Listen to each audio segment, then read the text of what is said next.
अभी मजा आएगा ना भिड़ो। जय हिंद दोस्तों, स्वागत है आप सभी का मेरे channel crack it the Kashyap पे। तो आ गया हूँ मैं आपके पास अगली वीडियो लेकर। जी हाँ, ये है एडुटेरिया टेस्ट 1 पार्ट 3। चलिए शुरू करते हैं हमारे पहले सवाल से, यानी कि 81 का सवाल क्या कह रहा है। भारत में यूरोपीय कंपनी के आगमन के कारण के संबंध में निम्न में क्या सही है। ठीक है, यहाँ पे आपको रीज़न बताना है कि क्यों आई थी यूरोपियन कंपनियाँ भारत। ठीक है, पहला कह रहा है कस्तुनतुनिया का पतन। जी हाँ, तो ये तो बिल्कुल सही बात है, आपको पता भी होना चाहिए ये कब हुआ था। ये हुआ था 1453 में, याद रखोगे आप लोग कब हुआ था। 1453 में कस्तुनतुनिया का पतन हो गया था। ठीक है, नेक्स्ट है भारतीय वस्तुओं की यूरोप में मांग। तो ये भी बिल्कुल सही है, आपने जब पढ़ा होगा चैप्टर 1 एडवेंट ऑफ यूरोपियन, तो उसमें पढ़ा होगा जब वास्को डी गामा यहाँ पे आए थे और उन्होंने ब्लैक पेपर लेके गए थे जब वो वापस, तो इससे वो 60 टाइम्स प्रॉफिट कमाए थे। कितनी प्रॉफिट? 60 गुना मुनाफा हुआ था उन्हें। तो भारतीय वस्तु की यूरोप में मांग तो थी ही थी, तो ये तो बिल्कुल सही है। नेक्स्ट है यूरोप में नए क्षेत्रों की खोज की होड़। तो ये भी बिल्कुल सही है। तो आंसर क्या हो जाएगा इसका? यहाँ इसका आंसर हो जाएगा 1, 2 एंड 3। तो हमारा आंसर हो जाएगा डी। 81 का क्या हो जाएगा? डी सही आंसर हो जाएगा। चलते हम लोग इसकी एक्सप्लेनेशन देख लेते हैं। यहाँ पे देखिए, तो भारत में यूरोपीय कंपनी के आगमन के कई कारण थे। क्या क्या कारण थे यहाँ पे देखेंगे हम लोग। 1453 ईस्वी में तुर्क द्वारा रोमन राज के कस्तुनतुनिया का पतन हो गया, जिससे पूर्व की ओर सड़क मार्ग क्या हो गया? बंद हो गया था। तो मैंने बताया कस्तुनतुनिया का पतन आप याद रखोगे कब हुआ था? 1453 ईस्वी में हुआ था। और इसका इफेक्ट क्या पड़ा? तो इसका इफेक्ट ये था कि लैंड रूट पूरी तरह से बंद हो गया था। नेक्स्ट है भारतीय वस्तु की यूरोप में मांग। तो यूरोप में मांग थी किसकी? रेशम की, सूती वस्त्र की और मसाले की। और यूरोप में नए क्षेत्रों की खोज की होड़ भी लगी हुई थी। और ये जो 3G है, ये क्या है? ये 3G गोल्ड, गॉड और ग्लोरी का ये जो विचार था, इससे भी लोग भारत की तरफ आए जा रहे थे यूरोपीय। तो ये हो गया हमारा आंसर। चलते हैं हमारे नेक्स्ट क्वेश्चन पे 82 पे। देखिए 82 क्या कह रहा है यहाँ पे। जब वास्को डी गामा भारत पहुंचा तब दिल्ली की गद्दी पर कौन बैठा हुआ था? कई बार इस तरह के सवाल पूछे जाते हैं कि जब ये आए तो उस टाइम में गद्दी पर कौन थे भारत में बैठे हुए। तो जब वास्को डी गामा भारत पहुंचे तो दिल्ली की गद्दी पर कौन बैठा हुआ था? आपको पता होना चाहिए वास्को डी गामा आए कब थे। 1498 ईस्वी में आए थे। तो दिल्ली की गद्दी पर कौन बैठे हुए थे उस टाइम? सिकंदर लोदी बैठे हुए थे।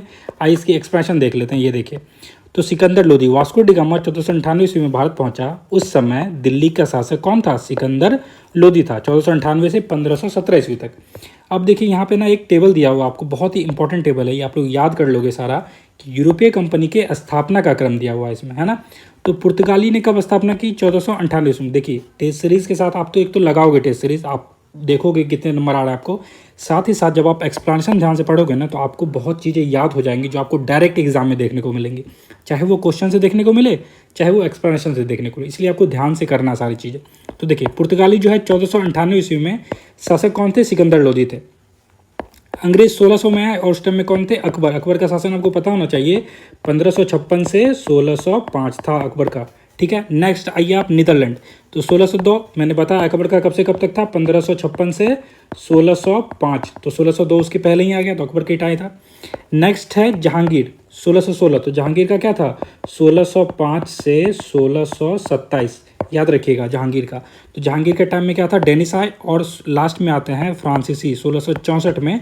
और औरंगजेब का भी शासनकाल आपको याद होना चाहिए, 1658 से 1707। 1707 में औरंगजेब की डेथ हो गई थी, याद है ना आपको। तो ये आपको याद रखोगे टेबल, तो आपको बहुत फायदा होगा। चलते हैं हमारे नेक्स्ट क्वेश्चन पे। 83 का क्वेश्चन क्या कह रहा है देखिए।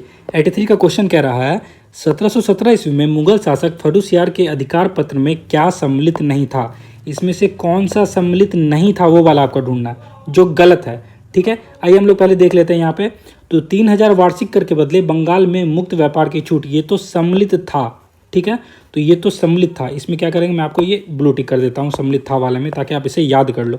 तो ये तो सम्मिलित था। नेक्स्ट है बम्बई में कंपनी के सिक्कों को वैध किया जाता है, ये भी बिल्कुल सही बात है, यानी कि ये सम्मिलित था। आपको ढूंढना तो नहीं वाला है।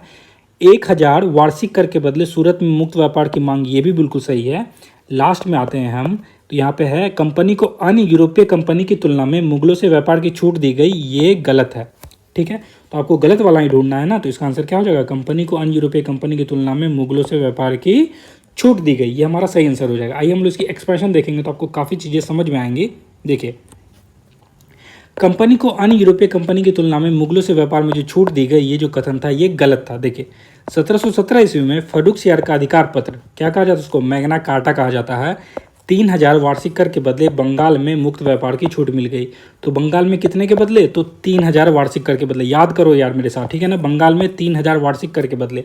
और बम्बई में कंपनी के सिक्के को वैध किया गया। बम्बई में क्या कर दिया गया? वैलिड हो गए कंपनी के सिक्के। और 1000 वार्षिक कर के बदले सूरत में मुक्त व्यापार। तो बताओ बंगाल में मुक्त व्यापार कितने के बदले? 3000 के बदले। और सूरत में कितने के बदले? 10,000 वार्षिक कर के बदले। ठीक है, इतनी चीज़ें आप याद रखोगे। चलते हैं हमारे नेक्स्ट क्वेश्चन 84 पे। क्या करना है आपको? गलत मिलान का चयन करना है। जो गलत है, क्या है? जो गलत मिलान है उसका आपको चयन करना है। जो गलत मिलान है उसका आपको चयन करना है। आइए देखते हैं। प्रथम कर्नाटक युद्ध। प्रथम कर्नाटक युद्ध क्या दिया हुआ है? तो प्रथम कर्नाटक युद्ध के बारे में दिया हुआ है एक्सला शेपल की संधि, फर्स्ट कर्नाटिक वॉर। तो ये तो बिल्कुल सही है, ठीक है। द्वितीय कर्नाटक वॉर मद्रास की संधि, आपको याद होना चाहिए। मद्रास की संधि हुई थी क्या? थर्ड है तृतीय कर्नाटक पेरिस की संधि, ट्रीटी ऑफ पेरिस। ये भी सही है, लेकिन गलत कौन सा आपका? आपका गलत है 2। तो आंसर क्या हो जाएगा आपका? केवल 2 गलत है। 84 का आंसर क्या हो जाएगा? बी, केवल 2। आइए इसकी एक्सपेंशन देख लेते हैं। यहाँ पे हम लोग देखें तो यहाँ पे आप देखोगे, आपको अब ये टेबल याद होना चाहिए। इससे कई बार क्वेश्चन आपको एग्जाम में देखने को मिला होगा जब आप PYQ कर रहे होगे। तो देखिए यहाँ पे, तो प्रथम कर्नाटक युद्ध क्या हुआ? 1748 में। इसमें एक जो मेन युद्ध हुआ था बैटल ऑफ अडियार था, ठीक है।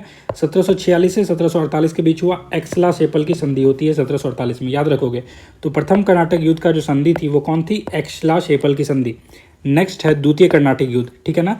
इसमें क्या हुआ युद्ध? एक बैटल ऑफ अम्बूड हुआ था। कौन हुआ था? Battle of अम्बूड। 1749 से 54 तक चला द्वितीय कर्नाटक युद्ध। और इसमें जो संधि हुई थी पौंडीचेरी की संधि थी 1755। क्या था?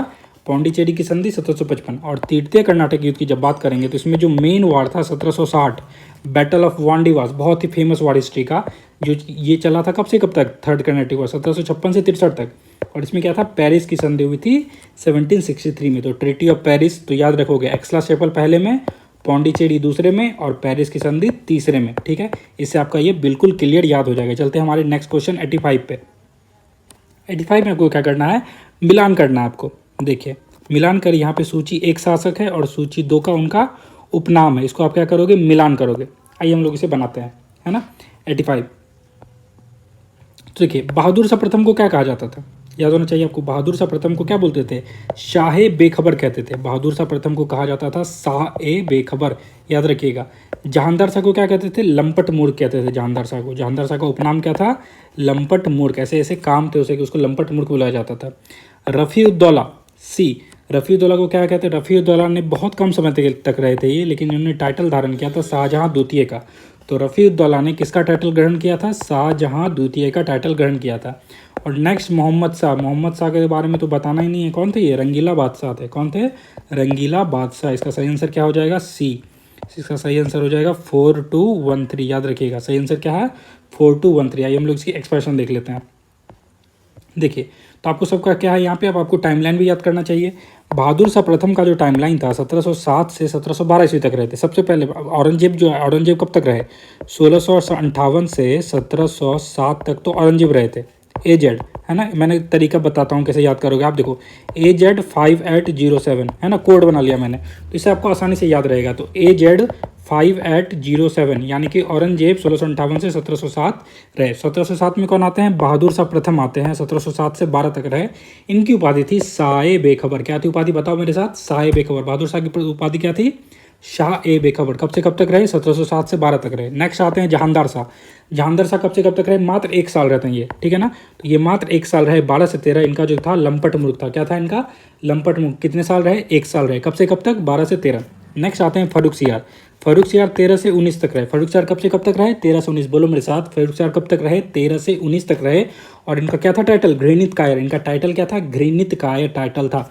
रफ़ीउद्दौला की बात करेंगे, 6 जून से 17 सितंबर 1719 तक रहे। कब तक रहे रफ़ीउद्दौला? 6 जून से 1700 सितंबर तक रहे। और इन्होंने ही धारण किया था शाहजहां द्वितीय। तो याद रखो, एक क्या ना दर्जात थे और दौला। तो आप याद रखना, दौला ने शाहजहां द्वितीय का पदवी धारण की थी, ठीक है ना। तो दौला जो था उन्होंने शाहजहां द्वितीय का टाइटल लिया था। और मोहम्मद शाह तो ये तो रंगीला बादशाह थे, ठीक है। हर टाइम ये मतलब अपनी रंगीनी में खुश रहते थे। तो ये 19 से लेके 48 तक रहते। 1719 से 1748 तक याद रखोगे आप। चलते हैं हमारे नेक्स्ट क्वेश्चन पे। मैं उम्मीद करता हूँ कि आपको चीज़ें समझ में आ रही होंगी अच्छे से। चलते हैं हमारे नेक्स्ट क्वेश्चन पे 86 कहता है अंतिम रूप से जाजिया कर किसने प्रतिबंधित किया, यानी कि अंतिम रूप से जाजिया कर को किसने प्रतिबंधित किया था, आंसर हो जाएगा मोहम्मद शाह रंगीला ने। किसने किया था, मोहम्मद शाह रंगीला ने। ये इसकी एक्सप्रेशन देख लेते हैं, ये देखिए इसमें दिया हुआ है मोहम्मद शाह ने 1720 ईस्वी में जाजिया कर को अंतिम रूप से प्रतिबंधित कर दिया था। तो मोहम्मद शाह का टाइमलाइन आपको मैंने बताया ना 1719 से 1748 तक रहेगा। तो इसके अगले साल ये जो बने और उसके अगले साल ही 1720 में जाजिया को क्या किया, अंतिम रूप से प्रतिबंधित कर दिया। बहुत ही इंपॉर्टेंट क्वेश्चन है ये, याद रखिएगा। 1720 ईस्वी में जाजिया कर को अंतिम रूप से प्रतिबंधित करने वाले कौन थे, मोहम्मद शाह रंगीला थे। इनका टाइमलाइन क्या था, 1719 से 1748, याद रखिएगा। और इनका टाइटल क्या था, टाइटल भी याद रखो, क्या था, रंगीला, RANGEELA, रंगीला। ठीक है, अब देखते हैं इसके बारे में हम लोग। यहाँ पे चलते हैं, अब 87 के क्वेश्चन पे आ जाते हैं। देखिए तो 87 में आ गए हम लोग। गलत मिलान का आपको क्या करना है, चयन करना है। अब देखिए इसमें जो गलत है उसका चयन करिएगा आप। ठीक है, आइए हम लोग देखते हैं गलत कौन सा है। सूची 1 है राज्य और सूची 2 है उसके संस्थापक के बारे में बात की जा रही है। बंगाल के संस्थापक कौन थे बताइए आप। बंगाल के जो थे मुर्शिद कुली खान थे, बिल्कुल सही है। उसके बाद अवध के कौन थे, शहादत खान, ये भी सही है। हैदराबाद के कौन थे, कुली कुतुबुक शाह, ये बिल्कुल गलत है, याद रखिएगा। हैदराबाद के कौन थे, निज़ामुल मुल्क थे, ये नहीं थे। कर्नाटक के कौन थे, सदातुल्ला खान, ये बिल्कुल सही है। तो हमारा गलत वाला कौन सा है, जो गलत वाला ढूंढना था आपको, गलत यही आंसर क्या हो जाएगा हमारा, हैदराबाद वाला जो है ये बिल्कुल गलत है। आइए हम लोग इसकी एक्सप्लेनेशन यहाँ पे देख लेते हैं। देखिए हैदराबाद की जो है ये गलत था। यहाँ पे हैदराबाद के किसने किया था, चिंकलिस खान, जिसको निज़ामुल मुल्क भी कहते हैं। ठीक है, इसको याद रखिएगा। तो हैदराबाद के किसने किया था, चिंकलिस खान ने किया था। त्रावणकोर की स्थापना किसने की, मार्तंड ने, याद कर लो। त्रावणकोर किसने की थी, मार्तंड। और मैं बता दूँ इन्होंने डच को बहुत भगा के मारा था, है ना। मार्तंड ने त्रावणकोर की स्थापना की थी। जाट भरतपुर, ये चूड़ामन और बदन सिंह ने किया था। जाट किसने किया था, चूड़ामन और बदन सिंह और चूड़ामन ने क्या किया था, जाट किए थे। सिख जो है, सिख कौन थे, बंदा बहादुर और रंजीत सिंह ने किया था। सिख का संस्थापक, ठीक है, बंदा बहादुर और रंजीत सिंह। चलते हैं हमारे नेक्स्ट क्वेश्चन 88 पे। तो हमारा 88 का क्वेश्चन कह रहा है कि बंगाल का अंतिम नवाब कौन था, बंगाल का अंतिम नवाब कौन था। 88 का आंसर क्या हो जाएगा, मुबारक उद दौला। कौन था, मुबारक उद दौला। आइए इसकी एक्सप्रेशन देख लेते हैं हम लोग यहाँ पे। देखिए तो मुबारक उद दौला जो थे बंगाल के अंतिम नवाब थे। यहाँ पे कह रहा है मीर जाफर कब से कब तक थे, 1763 से 65। फिर आते हैं नजमू, 1765 से 66। पूरा नाम नहीं याद करना, बस छोटा सा नाम याद कर लो, याद रहेगा। 1 साल रहे नजमू। कब रहे नजमू, नाम के जैसा ही काम था, 1 साल रही है। 1765 से 66 तक रहे नजमू, है ना। उसके बाद आते हैं सैफू, मैंने याद करने के लिए इसमें बता रहा हूँ ताकि आपको याद रहे। नजमू, सैफू, मुबारक, ऐसे करके याद कर लोगे आप। तो नजमू कब से कब तक, 65 से 66। सैफू आते हैं 4 साल रहते हैं, ठीक है ना। सैफू आए 1766 से 1770 तक रहे ये। तो सैफू याद कर लो, सैफुद्दौला 1766 से 70। लास्ट आते हैं मुबारक दौला 1770 से 1775। याद रखना मुबारक कब आते हैं, 1770 से 1775। लास्ट कौन रहे, मुबारक उद दौला ही रहे थे। चलते हैं हमारे नेक्स्ट क्वेश्चन पे। 89 का क्वेश्चन क्या कह रहा है, देखिए यहाँ पे अब। तो 89 का क्वेश्चन हमारा है, पटना हत्याकांड किस वर्ष घटित हुआ था। बहुत ही अच्छा क्वेश्चन है कि पटना हत्याकांड जो है किस वर्ष घटित हुआ था। ये घटित हुआ था 1763 ईस्वी में। कब हुआ था, 1763 ईस्वी में। आइए इसकी एक्सप्रेशन देख लेते हैं हम लोग। देखिए मीर कासिम के नेतृत्व वाले पटना पर 1763 ईस्वी में अंग्रेज एजेंट एलिस, याद रखना नाम, अंग्रेज एजेंट एलिस कौन थे, अंग्रेज एजेंट एलिस ने आक्रमण कर अधिकार कर लिया। मीर कासिम ने सूचना मिलने के बाद पटना पर अभियान कर दिया, ठीक है, अभियान किया और पुनः अधिकार कर लिया। उसने एलिस की हत्या कर दी और एलिस को क्या किया उन्होंने, हत्या भी कर दी। इस घटना को पटना हत्याकांड के नाम से जाना जाता है। तो इसी घटना को किस नाम से जानते हैं हम लोग, पटना हत्याकांड के नाम से जानते हैं। कब हुआ था, 1763 में। कौन कौन थे इसमें, अंग्रेज एजेंट एलिस का नाम याद रखो और मीर कासिम का नाम याद रखो। किसका नाम, मीर कासिम का नाम याद रखना, ठीक है ना। किसके बारे में, पटना हत्याकांड से रिलेटेड थे ये। चलते हैं नेक्स्ट क्वेश्चन पे। 90 का क्वेश्चन कह रहा है, शिवाजी महाराज के संबंध में निम्नलिखित में क्या गलत है। यानी कि शिवाजी महाराज के संबंध में निम्नलिखित में गलत क्या है, आपको गलत वाला ढूंढ के बताना।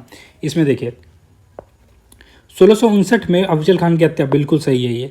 1664 में प्रथम सूरत विजय, ये भी सही है। पुरंदर की संधि 1665, ये भी सही है। लास्ट जो यहाँ पे दिया हुआ है गलत वाला ढूंढना है ना, देखिए गलत है। तो 90 का आंसर क्या हो जाएगा, 1676 में शिवाजी की मृत्यु, ये गलत है ना। 1676 में शिवाजी की मृत्यु जो है ये गलत है। चलते हैं इसकी एक्सप्लेनेशन की ओर। यहाँ पे देखिएगा देखिए 1676 में शिवाजी की मृत्यु हुई, ये गलत दिया हुआ यहाँ पे देखिए। 1627 में शिवाजी का जो जन्म है 20 अप्रैल 1627 ईस्वी को पूना के निकट सिवनेर के जिले में हुआ था। याद रखिएगा, आपका रिवीजन होते जा रहा है इसके साथ, याद रखिएगा शिवाजी का जो जन्म है 20 अप्रैल 1627 ईस्वी को पूना के निकट सिवनेर के जिले में हुआ था।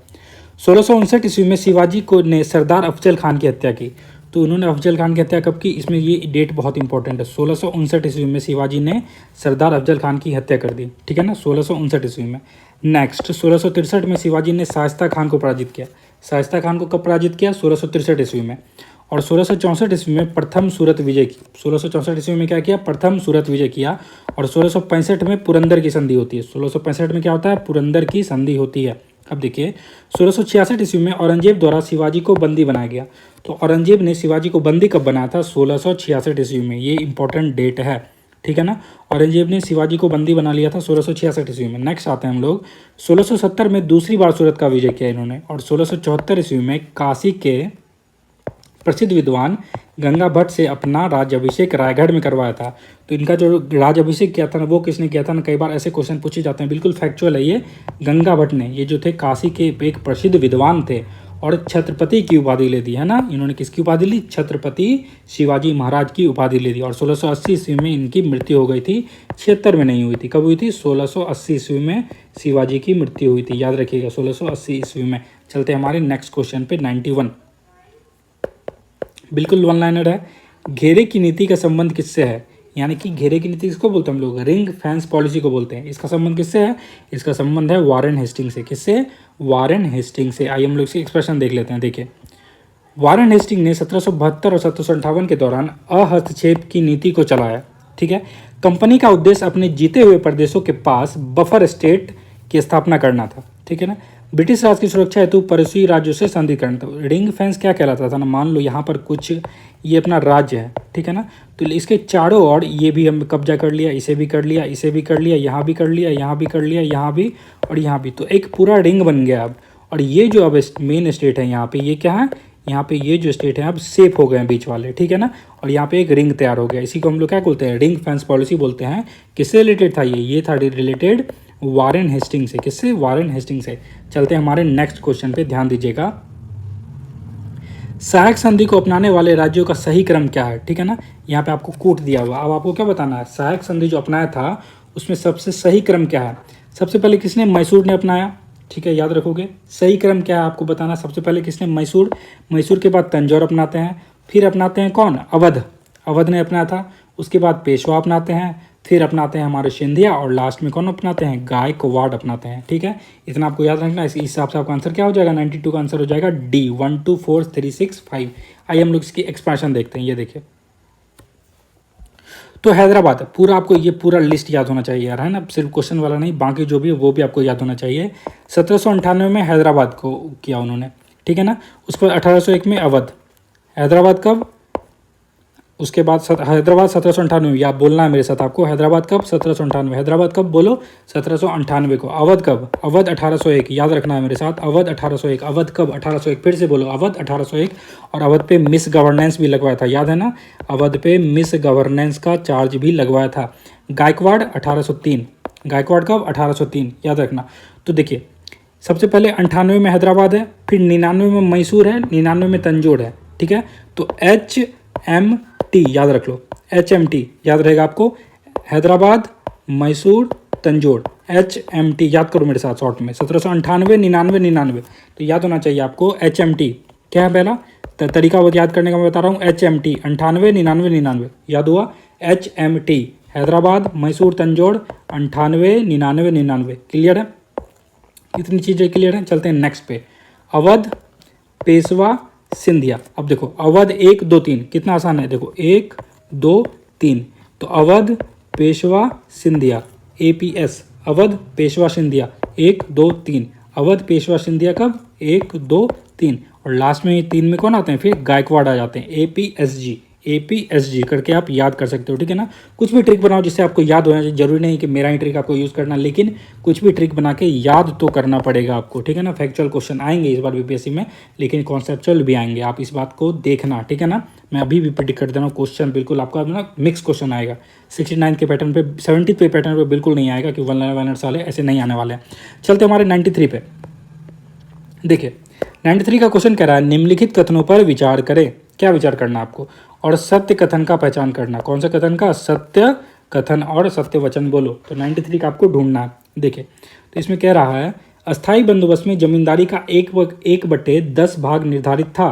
निर्धारित किया गया था, बिल्कुल गलत है, ठीक है ना। अस्थाई बंदोबस्त में जमींदारी का हिस्सा 1/10 निर्धारित नहीं किया गया था, लेकिन कह रहा है लास्ट में कि महलवाड़ी बंदोबस्त में ज़मीन पर किसानों का मालिकाना हक होता था। ये बिल्कुल सही है।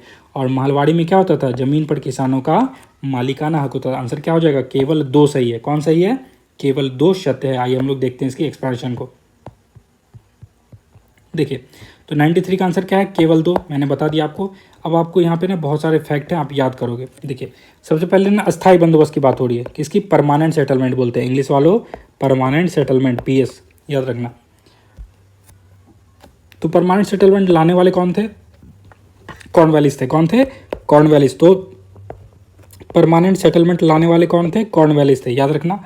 कब लाए थे? 1793 में,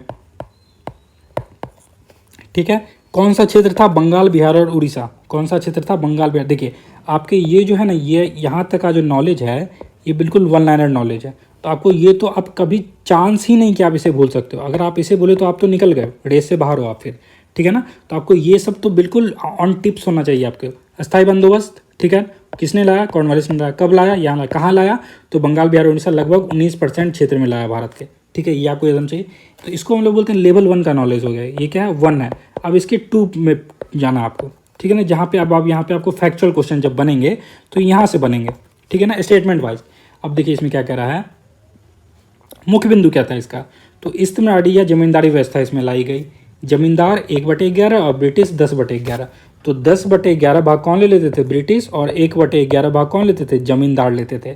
और सूर्यास्त कानून की व्यवस्था की गई। Sunset law. सनसेट लॉ क्या है पता है आपको? सनसेट लॉ ये होता था जब जिस दिन आपको जमा करना है और उस दिन सूर्यास्त होने से पहले तक अगर आप जाके जमा नहीं करते हो अपना लगान, तो आपकी ज़मीन बेच दी जाएगी, आपकी ज़मीन आपसे छीन ली जाएगी, आपका मालिकाना हक खत्म कर दिया जाएगा, ठीक है।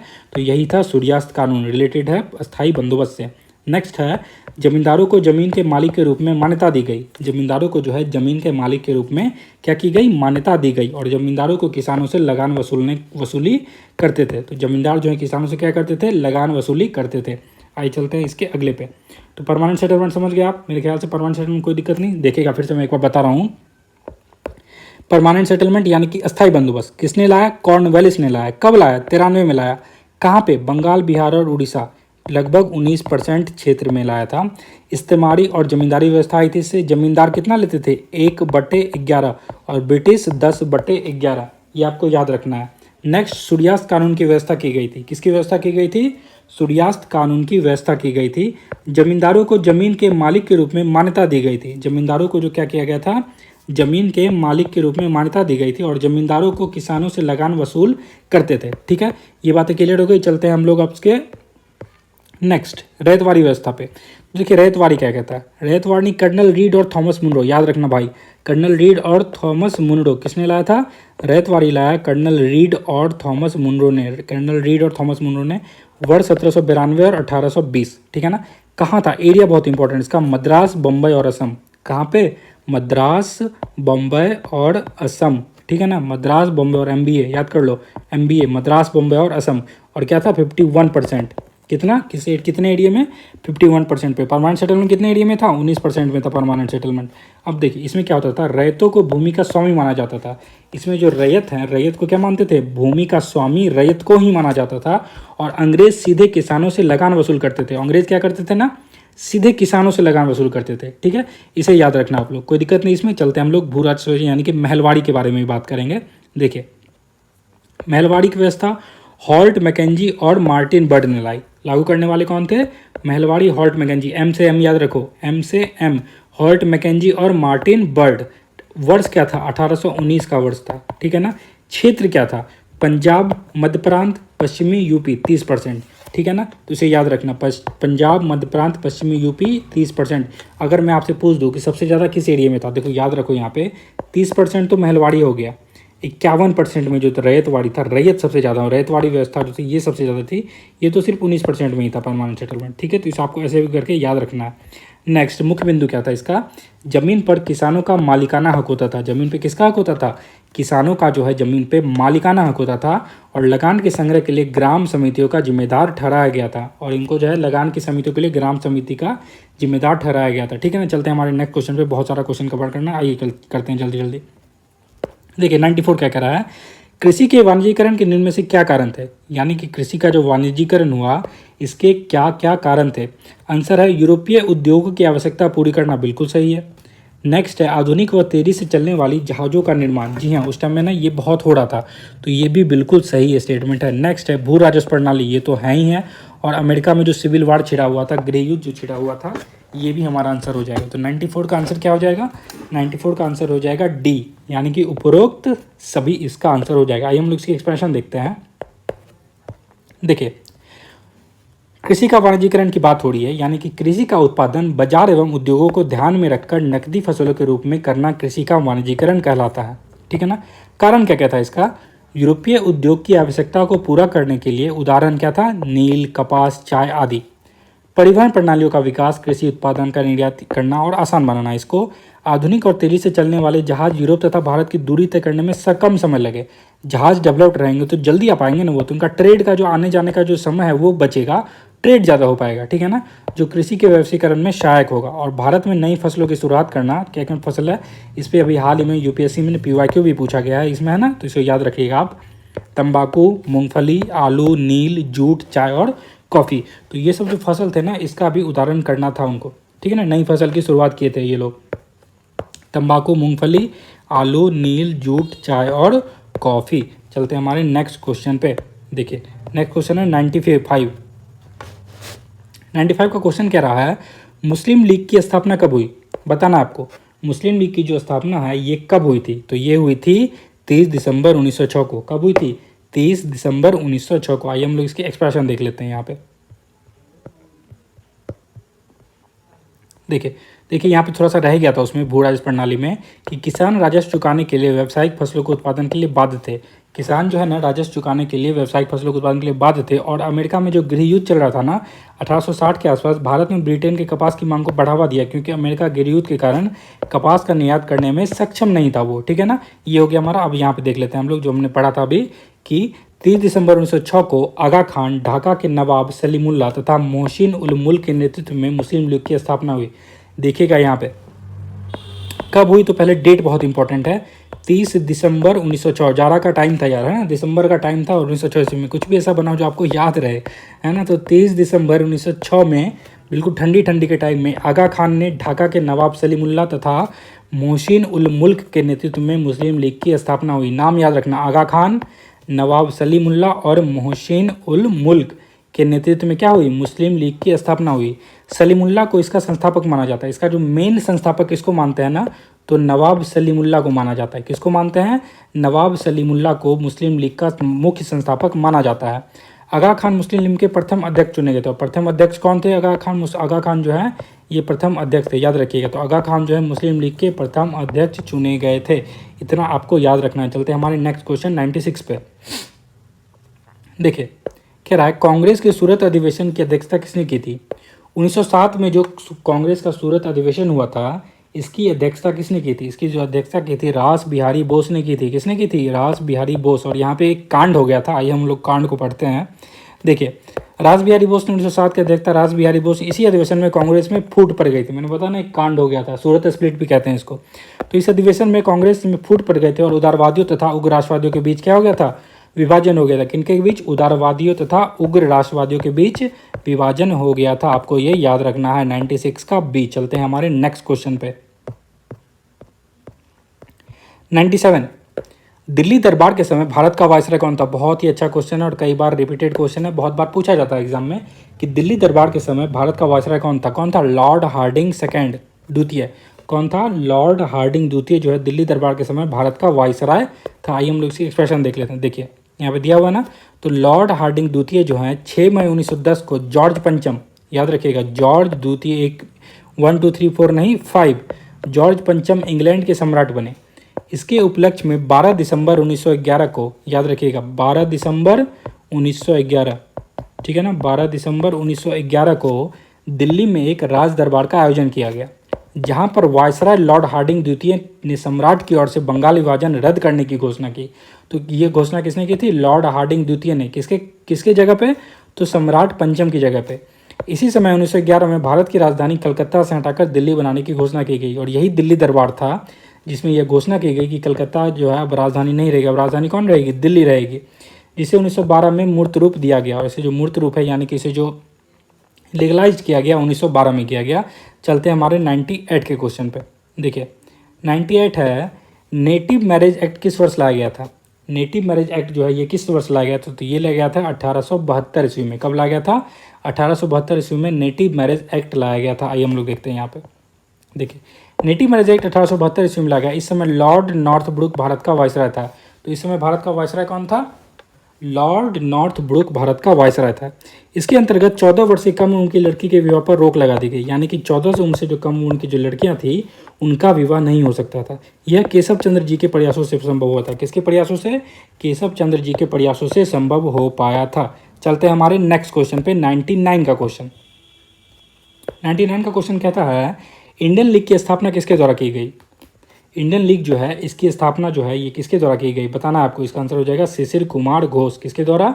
शिशिर कुमार घोष ने की थी इंडियन लीग की स्थापना, याद रखिएगा। आइए हम लोग एक्सप्रेशन देखते हैं। देखिए तो इंडियन लीग 1875 की स्थापना शिशिर कुमार घोष, अमृत बाजार पत्रिका के संपादक और स्वामी ने की थी, ठीक है ना, जिसका उद्देश्य जनता के बीच राष्ट्रवाद की भावना पैदा करना और राजनीतिक शिक्षा को बढ़ावा देना था। आपको इसमें याद करने वाली बात क्या है? सबसे पहले तो इंडियन लीग याद रखो, नाम तो याद रखो क्लियर, इंडियन लीग नाम है इसका, है ना। कब हुआ था इंडियन लीग का स्थापना? 1875 में। किसने किया? शिशिर कुमार घोष ने। किसने किया? शिशिर कुमार घोष ने किया। और इनका एक पत्रिका था, यानी कि नाम है अमृत बाजार पत्रिका, ठीक है ना। ये कौन लिखते थे? शिशिर कुमार घोष लिखते थे। कौन लिखते थे? शिशिर कुमार घोष। तो इस तरह से आप शॉर्ट में ना एक एक वर्ड करके लिख के याद करोगे। रिवीजन के टाइम में लिख लिख के याद करना। जब भी याद करने बैठो एक पेज लो और उस पेज को गंदा कर दो, इतना लिखो उस पर, है ना। तो अमृत बाजार पत्रिका जो है का संपादक कौन करते थे? शिशिर कुमार घोष करते थे, इतना याद रखिएगा। चलते हैं हमारे 100 नंबर के क्वेश्चन पे। देखिए तो 100 नंबर का क्वेश्चन है, काकोड़ी कांड के क्रांतिकारियों के कोर्ट में बचाव के लिए बचाव समिति का गठन किया गया। इस बचाव समिति के अध्यक्ष कौन थे? तो बचाव समिति का जो गठन किया गया था ना काकोड़ी कांड के क्रांतिकारियों के लिए, इसके अध्यक्ष कौन थे? इसके अध्यक्ष थे गोविंद वल्लभ पंत। कौन थे?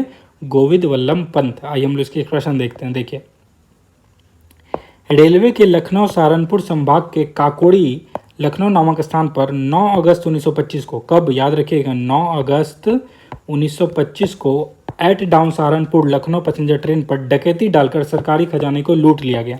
क्या किया गया? डकैती डाला गया और सरकारी खजाने को पूरी तरीके से लूट लिया गया। इस घटना को ही काकोड़ी कांड के नाम से जाना जाता है। इस कांड में 29 लोगों को गिरफ्तार कर उन पर केस चला गया। कितने लोगों को गिरफ्तार किया गया था? 29 लोग को, जिसमें 4 को फांसी दी गई। राजेंद्र लाहिड़ी को गोड़ा जेल में, रोशन सिंह को इलाहाबाद जेल में, राम प्रसाद बिस्मिल को गोरखपुर जेल में तथा अशफाक उल्ला खान को फैजाबाद जेल में फांसी दी गई, ठीक है ना। बहुत कम चांस है कि आपसे जेल पूछ दे, लेकिन फिर भी याद रख लीजिएगा। राजेंद्र लाहिड़ी गोड़ा जेल में, रोशन सिंह इलाहाबाद जेल में, राम प्रसाद बिस्मिल गोरखपुर जेल में और अशफाक उल्ला खान फैजाबाद जेल में।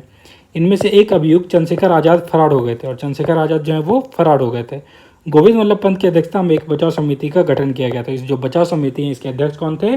गोविंद वल्लभ पंत थे। चलते हैं 101 के क्वेश्चन पे। तो हमारा 101वां क्वेश्चन कह रहा है, पटना में सबसे पहले व्यवस्थित व्यापारी कोठी किसने स्थापित की? तो पटना में जो है सबसे पहले व्यवस्थित व्यापारी कोठी स्थापित करने वाले कौन थे? ये करने वाले थे डच। कौन थे? डच ने 1632 में किया था, याद हो अगर आपको तो। डच ने 1632 में पटना में स्थापित की थी फैक्ट्री। यहाँ पे एक्सप्रेशन देखते हैं। देखिए दिया हुआ यहाँ पे, पटना में सबसे पहले व्यवस्थित व्यापारी कोठी डचों ने स्थापित की थी 1632 ईस्वी में। पटना में पटना कॉलेज की उत्तरी इमारत डचों ने अपना व्यापारी केंद्र स्थापित किया। डचों की अभिरुचि सूती वस्त्र सोरा आदि में थी। चलते हैं हमारे नेक्स्ट क्वेश्चन 102 पे। देखिए तो 102 का कह रहा है, मुजफ्फरपुर जेल के कैदियों द्वारा लोटा विद्रोह किस वर्ष शुरू किया गया? तो मुजफ्फरपुर जेल के कैदियों द्वारा जो है ये लोटा विद्रोह है, ये किस वर्ष शुरू किया गया? आंसर क्या हो जाएगा इसका? 1856 में शुरू किया गया। कब शुरू किया गया? 1856 में शुरू किया गया। इसे याद रखिएगा, कब किया गया? 1856 में। चलते हैं हमारे नेक्स्ट क्वेश्चन पर। बिहार में 1857 के विद्रोह की शुरुआत किस दिन प्रारंभ हुआ? बिहार में 1857 के विद्रोह की शुरुआत किस दिन प्रारंभ हुआ? आंसर क्या हो जाएगा इसका? इसका आंसर हो जाएगा 12 जून 1857 को। कब हो जाएगा? 12 जून 1857 को। आइए हम लोग अभी दोनों क्वेश्चन के एक्सप्रेशन को देख लेते हैं। यहाँ पे देखिए, पहला कह रहा है 1856 का बात है यहाँ पे। यह विद्रोह, लोटा विद्रोह की बात हो रही है। यह विद्रोह मुजफ्फरपुर जेल के कैदियों द्वारा किया गया था। किसके द्वारा किया गया था? कैदियों द्वारा किया गया था। जेल में कैदियों को पहले पीतल का लोटा दिया जाता था, बाद में सरकार ने मिट्टी का लोटा देने का निर्णय ले लिया। ठीक है, कैदियों ने इसका कड़ा विरोध किया और 1856 ईस्वी में विद्रोह कर परिणाम स्वरूप अंग्रेज सरकार को पुनः कैदियों को पीतल का लोटा देना पड़ा। तो इसीलिए इसका लोटा से ये था रिलेटेड, इसीलिए इसको क्या कहते हैं? लोटा विद्रोह। कहाँ हुआ था? मुजफ्फरपुर जेल में हुआ था, ये याद रखिएगा। अगला क्वेश्चन जो हमने किया 12 जून 1857 को, कि बिहार में 1857 क्रांति की शुरुआत जो है ये हुई थी 12 जून 1857 को देवघर जिले के रोहिणी गांव में 32वीं इन्फेंट्री रेजिमेंट। कहाँ पे? देवघर जिले के रोहिणी गांव में 32वीं इन्फेंट्री रेजिमेंट के सैनिकों ने विद्रोह से हुआ। इस विद्रोह में लेफ्टिनेंट नॉर्मन लेस्ली और सर्जेंट डा ग्रांट मारे गए। कौन कौन मारे गए थे? नॉर्मन लेस्ली और सर्जेंट डा ग्रांट मारे गए थे, याद रखिएगा। चलते हैं हमारे नेक्स्ट क्वेश्चन 104 पे। निम्न में से कौन सा कांग्रेस का अधिवेशन बिहार में नहीं हुआ था? इसमें से बताना आपको नहीं वाला, फिर से है ना। तो नहीं वाले में जब भी क्वेश्चन में नहीं रहना, सतर्क हो जाना आपको, ठीक है ना। तो आंसर क्या हो जाएगा इसका? आइए देखते हैं हम लोग। 27वां अधिवेशन कहाँ हुआ था? ठीक है ना, याद रखना आपको। 27वां अधिवेशन कहाँ हुआ, 37वां कहाँ हुआ, 52वां और 54वां। इसमें जो गलत है वो कौन सा है? इसमें जो गलत है वो है 52वां अधिवेशन नहीं हुआ था। बाकी जो है ना, गलत वाला एक तो ढूंढना था आपको, ये आंसर हो गया। बाकी ये जो है 27वां, 37वां, 54वां, ये सब कहाँ हुए थे? बिहार में ही हुए थे। आइए इसकी एक्सप्लेनेशन देख लेते हैं हम लोग। देखिए, 52वां अधिवेशन बिहार तत्व संग्रह की किताब से यहाँ पे दिया हुआ है। 27वां अधिवेशन 1912 में हुआ, बांकीपुर पटना में। RN मधुलकर थे। ये क्वेश्चन ने पूछा गया है 70th बीपीएससी में, है ना। अगर आप देखोगे जो पहला एग्जाम होता है 4 दिसंबर वाला, जहाँ तक मुझे याद है, तो 4 दिसंबर वाले में यह था 27वां अधिवेशन जो है 1912 ईस्वी में हुआ था, बांकीपुर पटना में, RN मधुलकर के द्वारा। किसके द्वारा? RN मधुलकर उसके अध्यक्ष थे। 37वां जो है 1922 में हुआ, ठीक 10 साल बाद, गया में चितरंजन दास। 1922 वाला कौन? गया में चितरंजन दास। 54वां 1940 में हुआ, रामगढ़ झारखंड में मौलाना अबुल कलाम आज़ाद थे। कौन थे?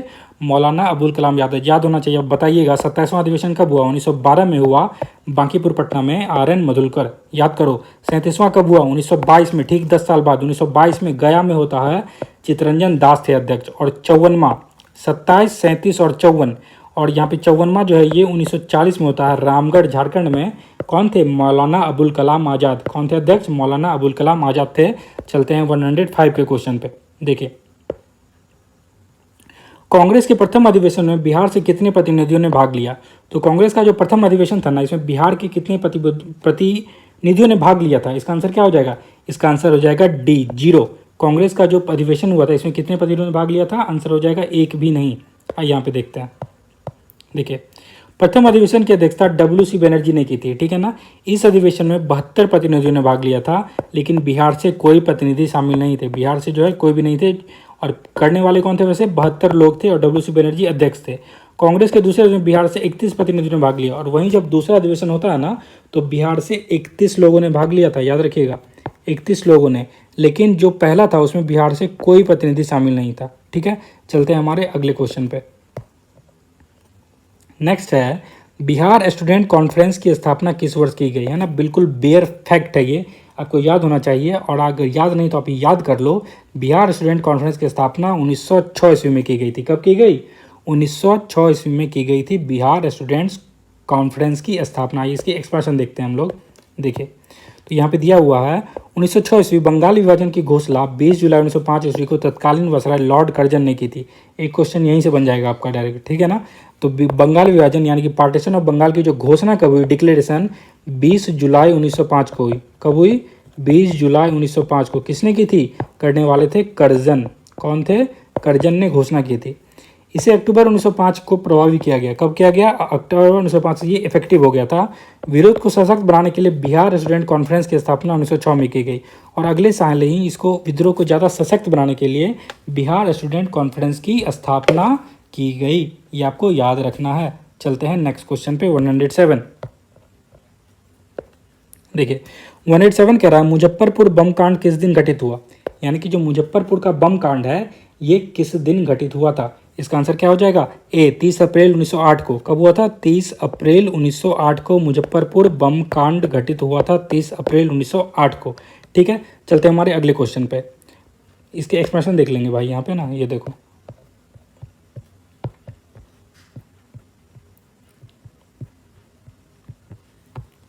ये रहा हमारा। तो यहाँ पे दिया हुआ है 30 अप्रैल 1908 को मुजफ्फरपुर में 30 अप्रैल 1908 ईस्वी को खुदीराम बोस और प्रफुल्ल चंद्र चाकी ने जज किंग्सफोर्ड की हत्या का प्रयास किया। तो कब किया था, एक तो डेट याद रखो सबसे पहले, शांत हो जाओ, डेट है याद करना है, क्यों नहीं याद होगा। देखो 30 अप्रैल 1908 को, कब, 30 अप्रैल 1908 को मुजफ्फरपुर में 30 अप्रैल 1908 को खुदीराम बोस और प्रफुल्ल चंद्र चाकी ने जज किंग्सफोर्ड की हत्या का प्रयास किया। उन्होंने गाड़ी पर बम फेंका, लेकिन गाड़ी में प्रिंगले कैनेडी की पत्नी और पुत्री थी। बम कांड में क्या हो गई, उनकी मृत्यु हो गई। किसकी मृत्यु हो गई, उनकी पत्नी थी और जो बच्ची थी, प्रिंगले कैनेडी की पत्नी और पुत्री थी। बम कांड में उनकी मृत्यु हो गई। घटना के बाद वे दोनों रेलवे लाइन से समस्तीपुर भाग निकले, और ये जो खुदीराम बोस थे और प्रफुल्ल चंद्र चाकी जो थे, ये कहाँ भाग गए, समस्तीपुर भाग निकले। प्रफुल्ल चंद्र चाकी ने गिरफ्तारी से बचने के लिए आत्महत्या कर ली, ठीक है ना। और खुदीराम बोस पूसा में पकड़े गए। कहाँ पकड़े गए, पूसा पकड़े गए। पूसा वाले जो भी है समस्तीपुर से पता होगा उनको, बहुत अच्छी यूनिवर्सिटी है वहाँ एग्रीकल्चर, पूसा यूनिवर्सिटी। और खुदीराम बोस को 18 वर्ष की आयु में 11 अगस्त 1908 को फांसी की सजा दी गई। आपको और देखो यार, है ना, कितनी कम उम्र में, 18 वर्ष की आयु में 11 अगस्त 1908 को खुदीराम बोस को क्या कर दी जाती है, फांसी पर चढ़ा दिया जाता है। याद रखना 18 वर्ष के थे वो सिर्फ, और 11 अगस्त 1908 को फांसी दी गई थी। और उन्होंने हमला कब किया था, 30 अप्रैल को उन्होंने हमला किया था। याद रखोगे। चलते हैं हमारे नेक्स्ट क्वेश्चन 108 पे। 108 का क्वेश्चन कह रहा है पटना में गोलघर का निर्माण किस वर्ष किया गया। तो पटना में जो ये गोलघर है ना, इसका निर्माण कब हुआ था, इसका निर्माण हुआ था 1784 ईस्वी में। कब हुआ था, 1784 ईस्वी में, याद रखिएगा। आइए हम लोग इसकी एक्सप्लेनेशन देख लेते हैं। देखिए 1783 ईस्वी में बिहार में पुनः अकाल पड़ा। जांच अधिकारी जॉन सोर ने एक अन्नागार का निर्माण का सुझाव दिया था। तो ये अधिकारी कौन थे, जॉन सोर, याद रखिएगा। इसके सुझाव पर 1784 ईस्वी में पटना में ब्रिटिश इंजीनियर जॉन गॉस्टिन, कौन थे इंजीनियर, जॉन गॉस्टिन द्वारा गोलघर का निर्माण कराया गया था। गोलघर का क्या किया गया था, निर्माण कराया गया था। चलते हैं 109 का क्वेश्चन पे। बिहार में होने वाले जनजातीय आंदोलन में गलत मिलान का चयन करना आपको। इसमें से कौन सा जो है गलत, बिहार में नहीं हुए थे ना, वो गलत वाला, यानी बता ना, गलत मिलान को आपको चयन करना है 109 का। पहाड़िया, हो, संताल, सरदारी जो है ये बिहार में नहीं हुआ था, बाकी जो भी हैं ये सब बिहार में हुए थे। पहाड़िया ले लो, हो ले लो, संताल ले लो, ये सब बिहार में हुए थे। सरदारी बिहार में नहीं हुआ था। ठीक है, इसकी एक्सप्रेशन देख लेते हैं हम लोग। देखिए तो यहाँ पे आपके पास अब पूरा विद्रोह का लिस्ट दे दिया है, देखते हैं हम लोग एक बार। पहाड़िया विद्रोह 1778 में हुआ था, राजमहल का क्षेत्र था और राजा जगन्नाथ, ठीक है ना, बंगाल वाला क्षेत्र था ये। तिलका मांझी 1778 से 85 भागलपुर में हुआ था ये, और कौन थे, तिलका मांझी इसके नेतृत्व करता थे। तमाड़ याद रखो, तमाड़ जो है ये 1789-94 में हुआ था, छोटा नागपुर का एरिया था। चेरो याद रखोगे, चेरो कहाँ, पलामू में हुआ, भूषण सिंह थे। चेरो हिट कौन थे, भूषण सिंह। हो सिंहभूम में हुआ था 20-21 में। और कोल जो है 31 में हुआ था, बूधो भगत इसके लीडर थे। कोल के लीडर कौन थे, बूधो भगत। ये सब याद होना चाहिए। संथाल तो आप भूलने का सोच भी नहीं सकते हो, 1855-56 में किया गया था ये। संथाल परगना में सिद्धू कानू चांद और भैरव थे। कौन थे लीडर, सिद्धू कानू चांद और भैरव। सरदारी जो है ये छोटा नागपुर और सिंहभूम का एरिया था, सरदारी विद्रोह। और मुंडा जो है ये छोटा नागपुर, बिरसा मुंडा का एरिया था। और ताना भगत जो है ये गुमला जतरा भगत जो थे इसके लीडर थे। चलते हैं हमारे नेक्स्ट क्वेश्चन 110 का क्वेश्चन। देखिए तो वीर कुंवर सिंह ने आखिरी युद्ध किस अंग्रेज कैप्टन से लड़ी थी। तो वीर कुंवर सिंह ने आखिरी युद्ध किस अंग्रेज कैप्टन से लड़ी थी। इसका सही जवाब क्या हो जाएगा, इसका सही जवाब हो जाएगा कैप्टन ली ग्रांट से।